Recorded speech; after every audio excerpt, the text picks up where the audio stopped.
পূৰ্বতে অসম চৰকাৰে ঘোষণা কৰিছিল যে অসমৰ কিছুমান জিলাত উপজিলা গঠন কৰা হ'ব। পৰৱৰ্তী সময়ত সেই সিদ্ধান্তটো বাতিল কৰা হয় আৰু উপজিলাৰ সলনি বৰ্তমান অসমত সমজিলা গঠন কৰা হৈছে।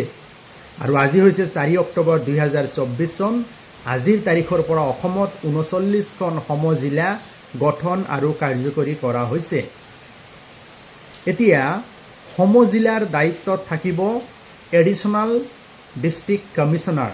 গতিকে সেই সমজিলাৰ দায়িত্বত থকা এডিশ্যনেল ডিষ্ট্ৰিক্ট কমিশ্যনাৰজনক ডিষ্ট্ৰিক্ট কমিশ্যনাৰ হিচাপে জনা যাব। অৰ্থাৎ অসমীয়াত ইয়াক সমজিলা আয়ুক্ত হিচাপে জনা যায়।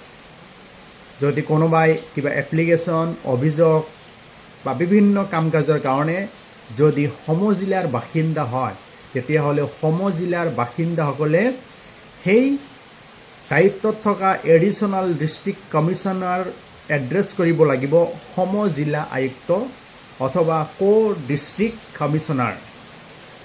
ভিডিঅ'টো খুব দৰকাৰী, প্ৰয়োজনীয় আৰু ইনফৰ্মেটিভ।